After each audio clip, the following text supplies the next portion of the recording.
हरे कृष्ण। श्रीमद् भागवत तृतीय स्कंद में माता देवहूति कपिल मुनि से कहती है कि अहो बतो स्वपचतो यद गरीयान यद जीवाग्रे वर्तते नाम तुभ्यम ते पुस्तपस जुहुवुर्षश्मुरार्य ब्रह्मानुचर नाम गृणम दिए थे।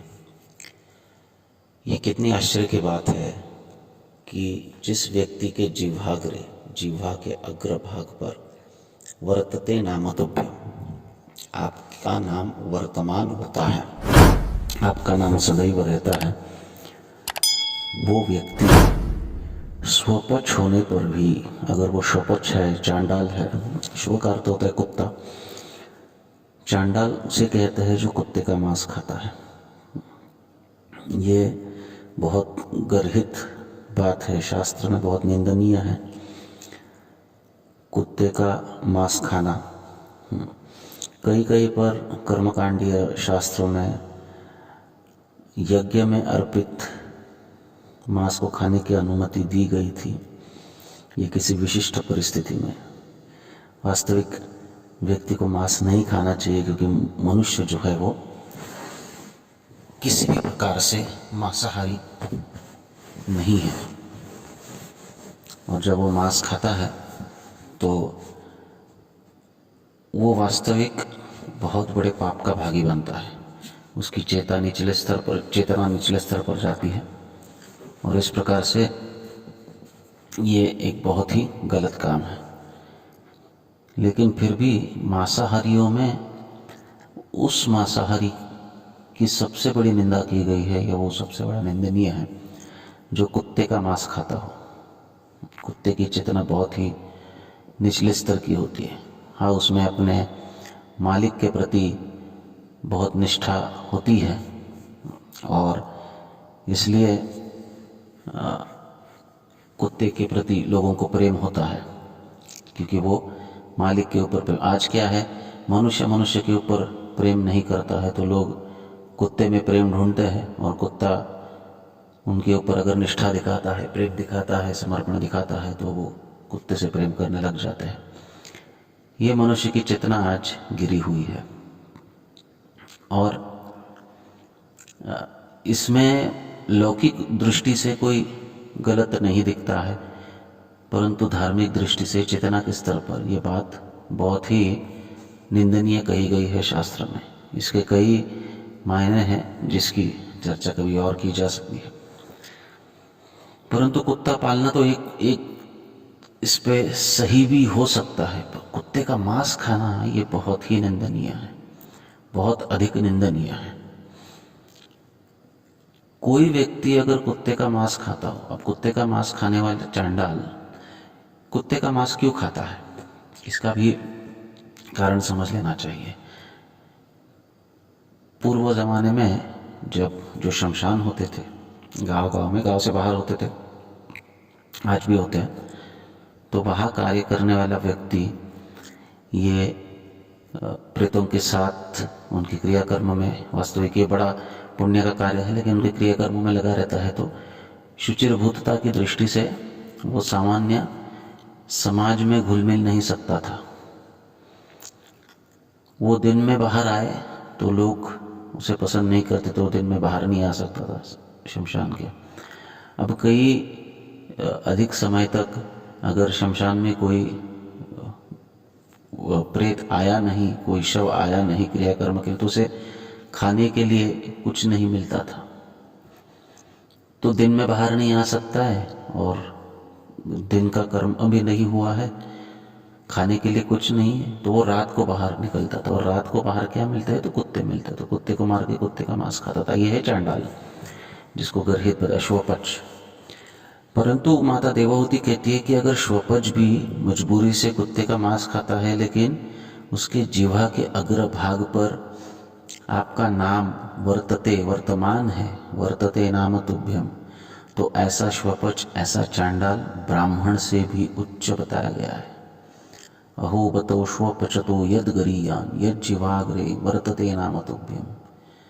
जो ब्राह्मण बहुत अधिक तपस्या करता है, ये कलियुगी ब्राह्मण नहीं जो जन्म से केवल ब्राह्मण है और कहता है कि मैं ब्राह्मण हूँ, नहीं, लेकिन जो ब्राह्मण अगर बहुत तपस्या करता है, तेपुस तपस जुहुवूर, जुहुवू यानी यज्ञ करता है, शश्नूर वो नाना प्रकार के तीर्थों में स्नान करके आया है, आर्या वो सदाचारी है, और ब्रह्मानुचूर ब्रह्मकर्म गायत्री इत्यादि में लगा है, उस ब्राह्मण से जो भगवान के नामों का उच्चारण नहीं करता है वो चांडाल श्रेष्ठ है, जो मजबूरी में उसके कर्म के अनुसार कुछ ऐसा निंदनीय कार्य कर रहा है, परंतु उसके जिह्वा पर भगवान का नाम अगर वर्तमान है तो वो उस ब्राह्मण से श्रेष्ठ है जो सभी कर्मों के षड्विध कर्मों में लगा हुआ है, द्वादश कर्मों में लगा हुआ है, परंतु फिर भी भगवान के प्रति उसको प्रेम नहीं है, उस ब्राह्मण को भगवान के नाम लेने की रुचि नहीं है। तो ऐसे ब्राह्मण से एक स्वपच भी बहुत श्रेष्ठ और उच्च माना गया है।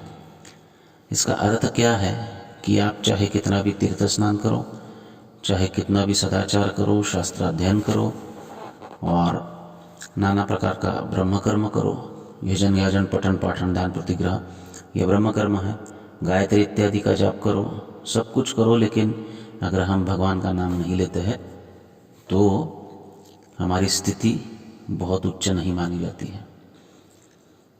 धार्मिक दृष्टि से इस तत्व को समझना बहुत आवश्यक है और इसलिए माता देवोती इस बहुत महत्वपूर्ण तत्व को समझा रही है एक ही श्लोक में।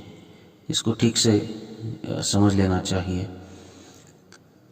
प्रहलाद महाराज भी श्रीमद् भागवत में यही बात कहते हैं कि द्वादश गुणों से विप्रा द्विषड गुणयुताद अरविंद नाभा पादारविंद विमुखाद स्वपचो वरिष्ठम, जो द्वादश गुणों से या द्वादश कर्मों से द्वादश गुणों से युक्त विप्र है, द्विषड गुणयुताद अरविंद नाभ विमुखाद, लेकिन वो अरविंद नाभ भगवान का नाम है, भगवान से विमुख है, भगवत तत्व से विमुख है, भगवत नाम से विमुख है, तो उससे एक चांडाल स्वपचतो वरिष्ठम, स्वपच भी उससे वरिष्ठ है जो नित्य रूप से भगवान का नाम ले रहा है।